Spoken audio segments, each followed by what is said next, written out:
Hello again, everyone. Week 2 of our series on people and talking about them.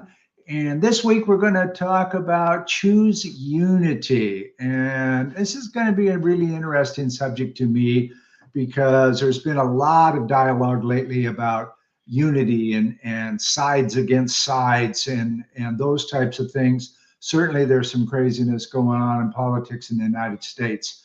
The war in Ukraine, there's divinity, all over the place. And we're going to have a conversation about that today. And it's a good time to plug my colleague's book, Choosing Unity, which is very cool. It's a very good book. It's available on Amazon. Jenny Langren is the author. And I'm going to pass it over to Jenny to just kind of start the show up, because we quoted you today anyway. So Jenny, hop in. Thank you so much, Terry. Yes, unity is actually one of my core values. So it was really exciting for me to really dive into what it truly means to me. And I think that's key to finding unity, is that I'm talking about what it means to me. The world gets really, really crowded when we are claiming to know what is objectively true. So what I get to bring to the table is how I see it.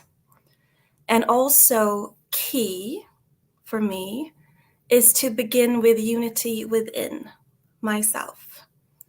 Because when I am able to accept myself for who I am and where I am and what I am able to bring, I'm also able to invite other people in to collaboration. When I recognize where I end and where another person begins, it becomes a bridge between us and an invitation. So it was a wonderful journey writing the book, and with your guidance, Linda, that was really very, very special. So, Linda, we've had so many conversations on unity. What does that mean to you? Yes, I've loved learning from you. I especially love the idea of when you say where you end and where others begin. That is just like, wow, yeah, right? That's called differentiation. I'm over here, you're over there. With ADHD, that's a developmental skill that doesn't usually get developed. And so it's like, if I'm mad and you're not, then it's like, oh, I'm over here and you're over there. So it's just so interesting how things work out even developmentally. Some people don't know where they end and the other begins. And so that takes a lot of inner work to get that figured out and go with some cues and things, learning some cues. Yeah, thank you. I love your book, and I love your idea of how do you say that? Transformative versus informing communication versus transforming. Yes, or is it versus? It's transforming and informing, the difference between them. Can you explain that a little bit? Absolutely. This is very much in relation to connection. True connection is not just an exchange of information. It's an exchange of humanity. And this can also show in the way that we connect, in the way that we communicate, that we open up and are genuine and real and human, and show up where we are and talk about matters as they are. And when we choose to be authentic and to form those kind of relationships, it becomes something more than what we experienced in school many times when the teacher was speaking and the information just like flew over our heads. It transforms us on a deeper level. And I know on LinkedIn, myself and many of my connections have that experience now, that the more we open up, the more we are being real and vulnerable, the more we are touched by other people's stories and proud of our own. And it's just a transformative journey. Good start. Good start. And now we're going to bring in my friend and colleague, 𝗄𝗲𝗨 for his take on a little bit of unity. John, come on in. Well, thanks, Terry. Thanks very much. I always love hearing Jenny talk. Her voice is so peaceful. Whatever she says, I'm like, yes, exactly. And that's probably why she's able to create transformative situations. The reason, when I wrote my book, the subtitle of the book is connecting success and balancing success and significance. And the business talks about connecting emotion with knowledge, because knowledge alone does exactly what Jenny was talking about, which is this information sort of flying over, and I hope you catch some of it. And if you don't, that's not my problem, that's your problem. And for me, I've never worked with anybody who wasn't smart. I mean, didn't have some level of intelligence or education. So it's not like I'm trying to teach them to be smarter. I'm trying to teach them to do something with the smart that they have, because knowledge is just like money in your pocket. It is absolutely worthless unless you take it out and exchange it for something. I used to have a fun dialogue back and forth with the president of the university, local university here, where his favorite phrase was "knowledge is power." And I said, well, to me, knowledge is only valuable if you use it. It's not power in itself. It's power when you exchange it for something else. I said, knowledge without any action on it creates guilt, because I know I'm supposed to be doing something and I'm not doing anything. So it's not really power. It's more on the guilt side than it is on the power side. So, it's really important that as we learn and as we grow, that we do something with the knowledge, not just hang on to it, like putting more and more money in my pocket without saying. And I've met so many people where the accumulation of things was really critical to their life. As far as the more stuff they had, the better they were, or the better off they were, or the better than they were. And as I found that it is only in how well we can use what we have accumulated, and it's okay if it benefits us. It's just, it can't just be hoarded. Love can't be hoarded, emotion can't be hoarded, knowledge can't be hoarded unless it's utilized to its best and most I wish I had a speaker to finish the sentence for me. In its most effective way. If it's not used in its most effective way, it's really wasted energy. So for me, the key is to make sure that we're using the understanding that knowledge is powerful, but only when you utilize it. And that emotion, to me, has to be explained that it is not just a feeling. In most cases, it's not a feeling, it's a way in which we behave. And so if I can tell somebody one thing, but I can act in a distinctly different way, it means I am not in line with my emotion. I tell you I love you, but I don't treat you in a loving way. I tell you you're important, but I don't show up for events. So people begin to realize that yes, you said this, but no, you don't do these things. So the alignment of emotion and knowledge also helps us create an alignment in the balance of our lives. That's excellent. What do you think of that, Jenny? Since you're the one who just wrote that book. I like it. Oh, I'm happy to dive in if that's okay, Terry. Yeah. I'm sorry, Terry. Several things are coming up for me. One is integrity. That it's like knowing ourselves at our core. What's a yes for me? Whatever comes up, if my inner being is telling me this is a yes for me, then I get to respect it. If my inner being is telling me this is a no, this is a boundary, then I get to respect it. So that's the unity within myself. And oh gosh, there was another really good thing coming up, but I'll get back to it. So Terry. Okay, well, we're in sync, because that's more or less what I was just getting ready to say. In the conflict, as a thought leader, I speak to a lot of executives all over the world, and I mentor some top executives. And what we're talking about is really not unique to us. Jenny, you're in Sweden.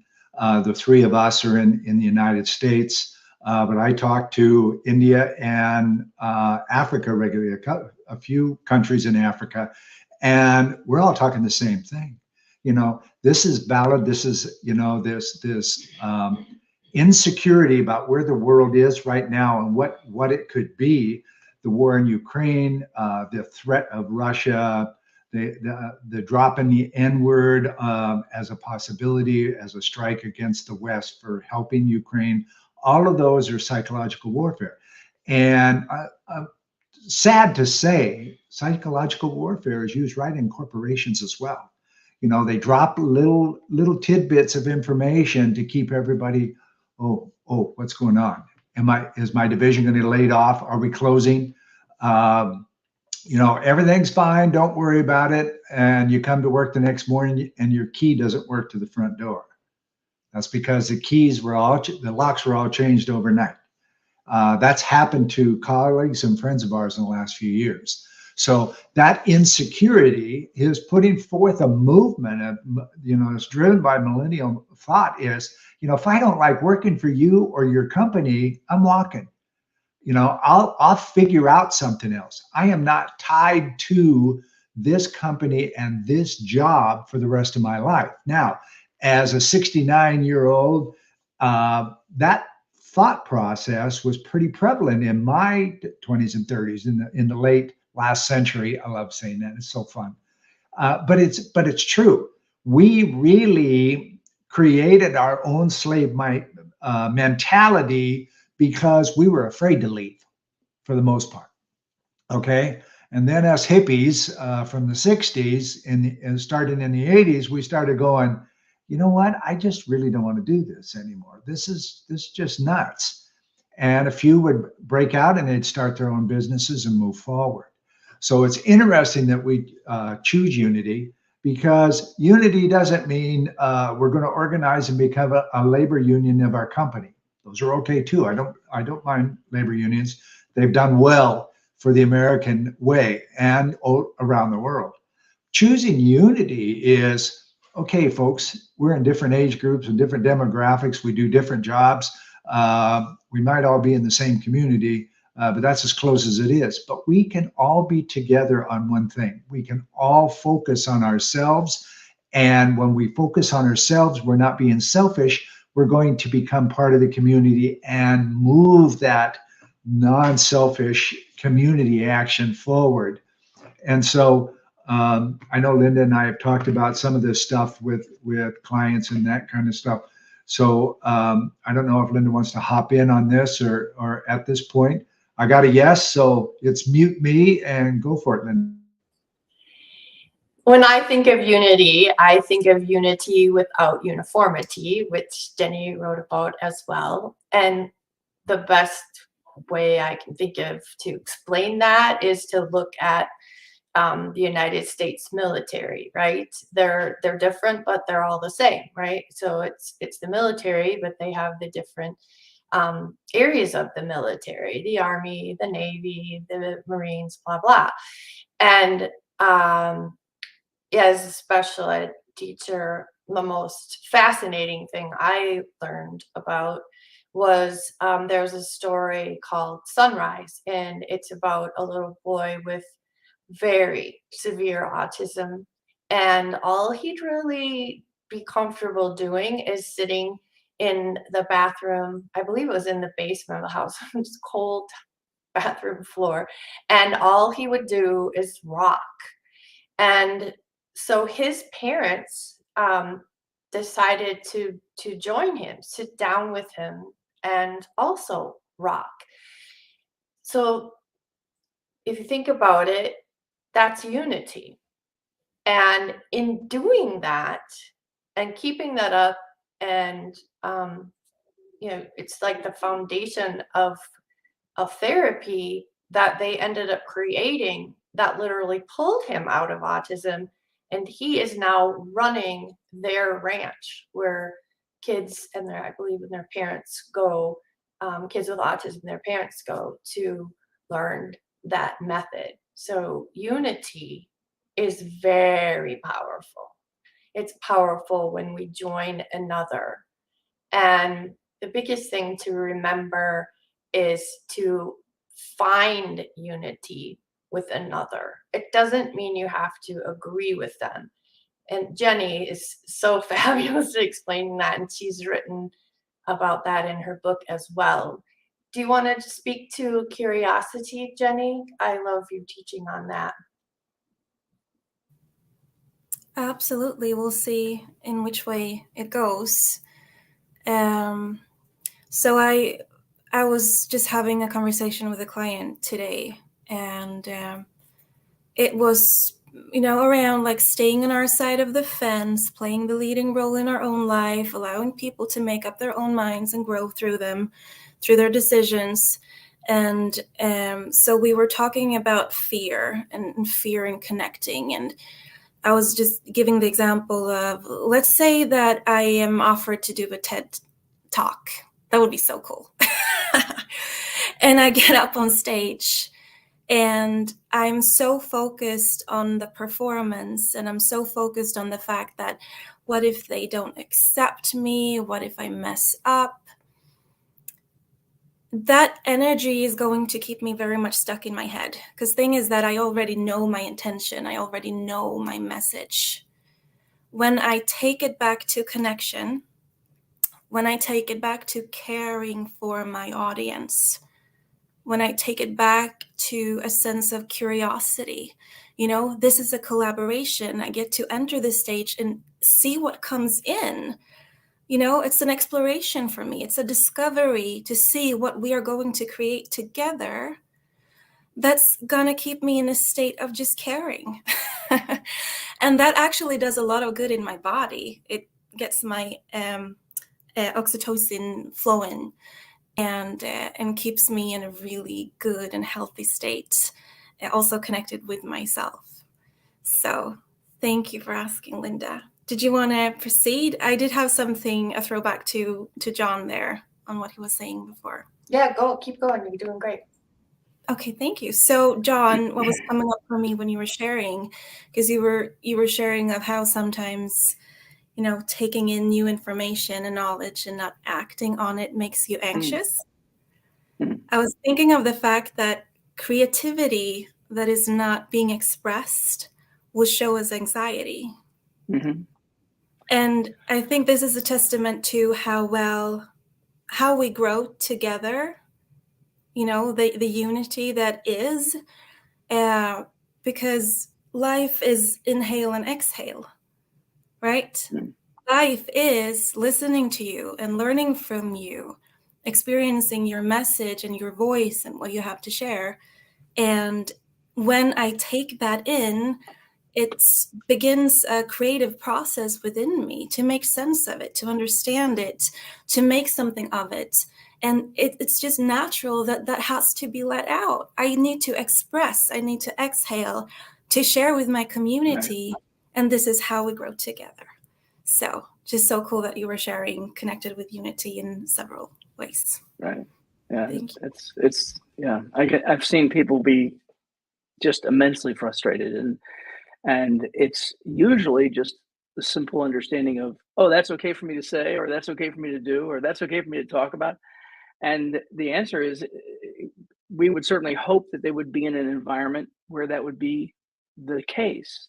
Terry was talking about earlier, the people who are working today, and some of them are millennials, but millennials are kind of like the last generation. We have a newer generation than that that's coming through the process now.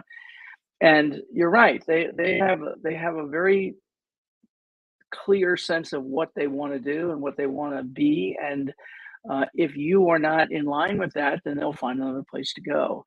And this really isn't any different. What's the matter? These kids don't understand anything. And I'm thinking, well, you go back to the 1950s with the musical Bye Bye Birdie. The big song in Bye Bye Birdie was "What's the Matter with Kids Today?" And it's a great song, and it's exactly what people were talking about with with us when we were younger, when my daughter was coming through, when my son is now coming on. It's always a matter of new people want to create a sense of change and input and feel a sense of connection and value to whatever group they're in, whether it be the family or the organization or the church or whatever it is you may want to be a part of. You need to feel valued and a part of and honored with whatever your messages may be.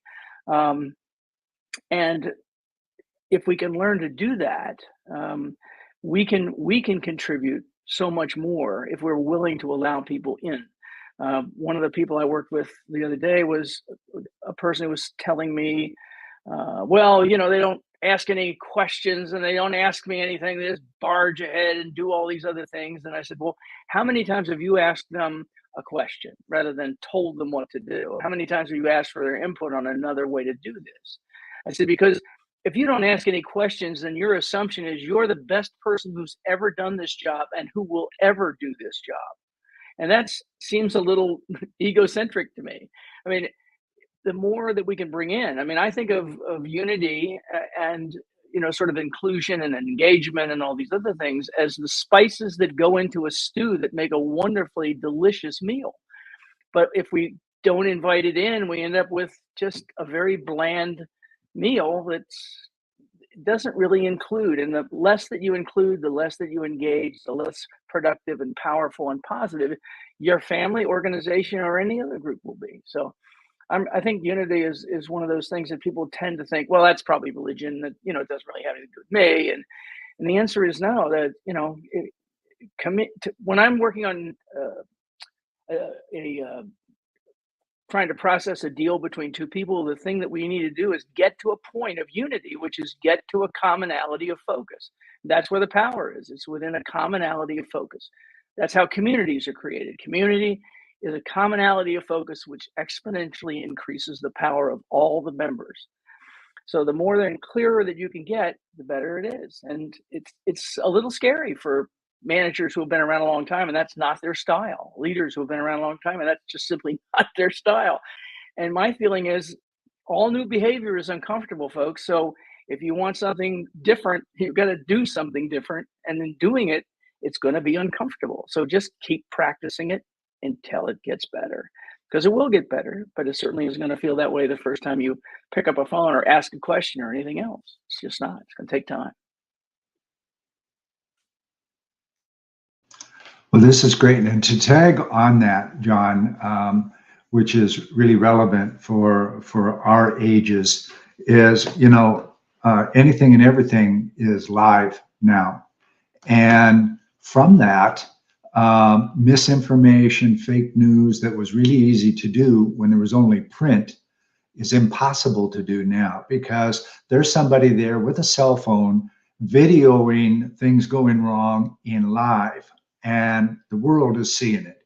That's very hard to justify or shadow over or anything like that when it's live on Facebook. It's rolling, okay? And, you know, here we are speaking to the world right now from two different continents in real time. And we have a couple of people that I see on here that are from yet another continent. And so, and we're all in real time. And we are unified in this moment, because the people that are watching this, and for you folks that are going to be watching this recording, is we have a sense of unity and a sense of wanting to know more information. And, you know, it's that yin and the yang. It's not us against you. It's we, where are we going? And what does that mean to us? And so loving this discussion. Anyone? Well, I just pop right back in again and just say the reason that I find that this doesn't happen in many places, I shouldn't say most places anymore, because it is beginning to slowly but surely change. It's because it's harder. It's much harder to be engaged with your people than it is just tell them what to do and go back to your office. It's just a lot harder. You have to understand the people. You have to understand their personality styles. Terry, you had a book about profiling for profit. I mean, I have the same process when you're talking to a person. I mean, what kind of words are they using? If I want to connect to this person, I need to use those same kind of words. Are they a visual learner? Are they an auditory learner? I need to tweak my message so that it fits that. And trust me, that's a lot of work. I remember years ago when I wrote my first keynote, and I had a friend of mine who was head of training department for a large association in DC. And I gave him the talk, and he went, "Well, that's really great. You just lost 75% of your audience." I was like, "What?" That just took me 3 months to write. And he said, "All you got to do is go back through there and make sure that this is not all you've done is appeal to people who have exactly the same styles that you do. Go back and make sure that you're telling some stories and creating some visualizations and making sure that people can sort of connect with and into, not just talk to, like Jenny was talking to before, just throwing all this wonderful information that I thought was just amazingly important and valid. And maybe it was, but it wasn't being heard because it wasn't being sent out in a way that people wanted to hear it. And guess what? That took me 3 or 4 times as long to write that as it did to write the initial talk. When I work with companies now, especially the managers, there's a lot of resentment because, well, is this just all my fault? Do I have to fix this? Am I the only person? And the answer is, yeah, pretty much. You're the person that's got to fix this. You can't expect the other people to fix it. If you're the person in charge, it at least has to start with you. You can't build an us without some sort of a central core that people can build from. And that central core has to be trustworthy, open, consistent. And when it is, people begin to gather around. It becomes a commonality of focus. But without that, and it's a lot of work to do that. And that's why I find that there are organizations, especially ones who are being reasonably successful. That's the ones that I find are having the most trouble, because it's like, well, why would I want to change anything? Everything is great. And the answer is, well, no, not really. Well, it's good. Yeah, it is great. But imagine how much better it could be if you did this. It's like, well, that's an awful lot of work. I don't really want to do that. So it's easier to teach somebody something after a gift of devastation. We talked about that before. When somebody's had a terrible experience, I said they get cracked on the head hard enough that the light can come in. And it's just, when you're in that position, you're willing to learn and find a new path. But when everything's okay, you're on budget, your sales are going up, it's a matter of, well, why would I mess with this? Why would I try to mess with this? It's really going along well, but I go talk to the people in the organization. They're not happy. They're not happy at all. That was my pop in, sorry. I'm happy to connect the two of you. So firstly, like when you're sharing, John, what's coming up for me is that trust. I like to say that trust is the currency of every connection. And that's the word that's coming to me when you're sharing. Like, it's trust. That's the foundation of anything that we build. And the word that connects the two of you for me, Terry and John, is listen. John, when you're encouraging leaders to ask their employees or their people what their thoughts are, where their mind is, that's all about finding them where they are. Leadership is about leading people the way they need to be led. And Terry, you're asking what has been connecting all of us from different countries and time zones even. We all make the choice to listen. We make the choice to hold that space out of judgment and with curiosity and care. Thank you. Spot on points. All of them spot on points. And I'd like to ask each of you a question, and I'll respond first. What does unity mean to you? Unity means to me a way of trusting and respecting the people around me, the leaderships over me, my owners, my bosses, but also my next door neighbor, getting some trust, because when you get some trust going, you also get some respect, and it just kind of works hand in glove, where more and more of society around the world is saying, I want to be able to trust you, but you're constantly doing stuff that I can't trust you because. So what we're talking about today is, and to me, it's, be what you speak. If you say that you're a great guy and you care about your people, then be a great guy and care about your people. Don't put it on a video or in content. Be it. Be the example you expect them to respond to. Otherwise, they're not going to stick, and they're quitting all over the world to prove it, you know. I'll pass that on to whoever wants to jump on. I'll jump in.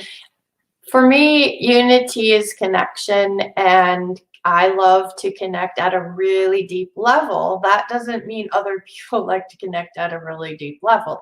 So being aware of who I'm connecting with and their level of connection, I, make a point of sticking with where their comfort zone is.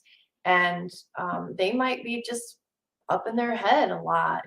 They might be kind of more coming from the level of the heart. Whatever it is, I would like to think that I respect where they're at and meet them where they're at.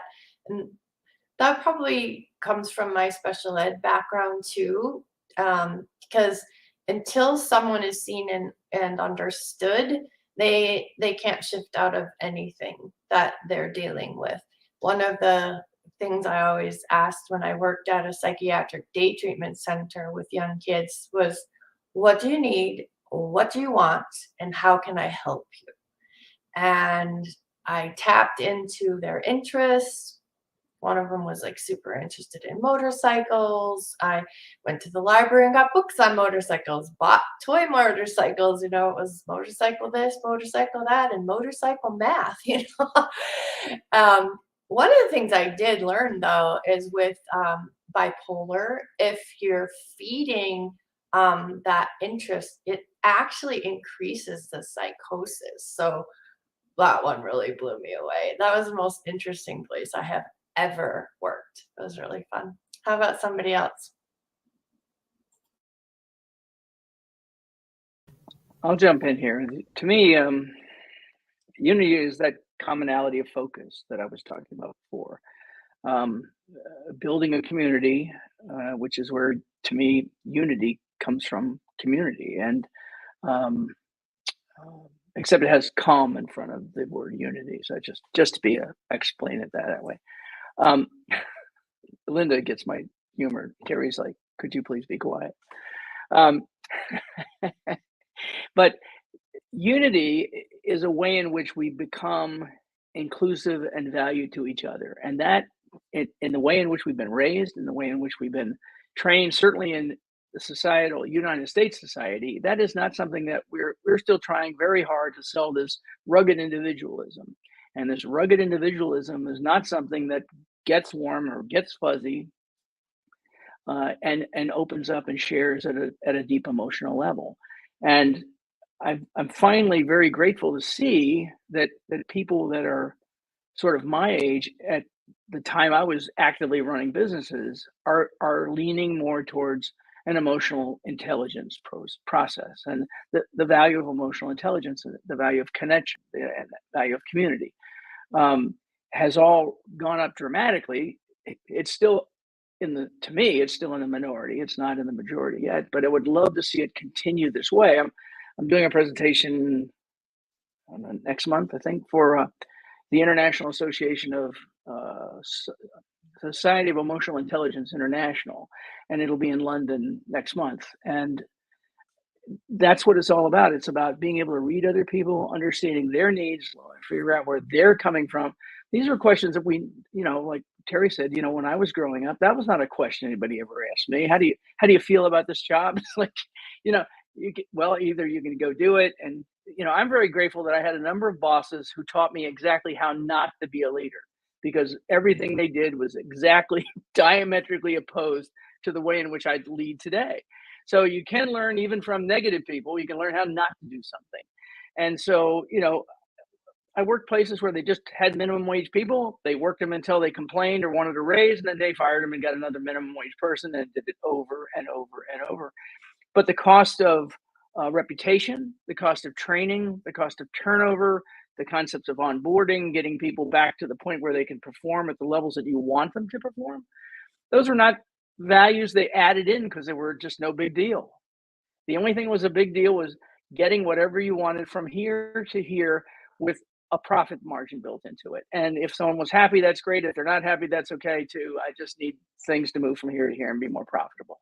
You know, that's just the way it is. And I'm sorry to see that, but once people begin to see the value of what Jenny was talking about, and both Linda, you and Terry were talking about this idea of a connection together, and how much easier things get, how much more quickly things move forward, how much many fewer mistakes happen because of that, because everybody understands what the end unit is supposed to look like. They understand how they're supposed to feel at the end of a process. And if they're not feeling that way, they realize that the process, somewhere along the process, something's gone awry. So they can step in and begin to fix it, begin to step in and work on it. So, you know, unless you can involve emotion, you're really never going to build unity, a sense of unity, because to me, unity is built on emotional connection. So when people are willing, because I talk about it all the time, about being uncomfortable with new ideas. I mean, we're going to be uncomfortable with new ideas. And even if they seem like they make sense. I mean, I've known plenty of people who won't quit a job and try for another job, and they hate the job they're in. You know, and you know they're capable, and but they know that the hell that they're in is better than the hell they don't know about. You know, it's just like, well, I don't like this, but at least I understand this.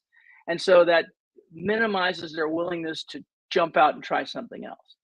And, you know, if you go with Jenny's idea here, it's just like, if it feels like it's valid in your heart and in your mind, then that's the direction you should be moving in, and stop worrying about all the other stuff. I've had so many people in my life who have failed to make a jump, but then they finally did. And they went, oh my God, I wish I'd done this so many years earlier. And it's like, well, next time you get a feeling like that, maybe you want to act on it a little bit more quickly. So that's it for me in unity. Thank you, John. I was just going to say, Jenny. Thank you, Terry. So for me, unity is firstly to know myself so that I can accept myself and show up truthfully, in integrity, in alignment with who I am, and living and working from a place of being enough, you know, and knowing that I'm worthy. To hold that space and open up for others to be who they are, and to appreciate them for who they are, and especially when they're different from me. I think that one thing that unites us is that we're all unique. And when I think about it, I do think of contrast colors. For example, as an introvert, or I have definitely a preference for introversion, I've learned so much from the extroverted people in my life. And if you think of contrast colors, what happens is that they're so different from one another, like purple and yellow are contrast colors. They're so different that they make each other pop. They just make each other more beautiful and more in their right, their zone of genius, so to speak. So to be able to appreciate the people around me, and that really gets me to tap into the pleasure of unity. Thank you. Well, this has been a fabulous discussion. And ladies and gentlemen, thank you for stopping in, for those of you who made it today. And for you that are watching this recording, I'd like you to hop in the comments and leave us your thoughts on unity and what you think and do to choose unity. And some of the things that we have reflected on today have been just an amazing culmination, a unified conversation. And all of us are in fact choosing unity. And I would just like to say thank you again to my friends and colleagues, Linda Vetras-Nichols, who's also my wife and love of my life, and my friend and colleagues, John Chapelier and Jenny Langren. And we're going to come out around lunchtime next Wednesday with another topic. So please tune in and put us on your calendar. Thanks again.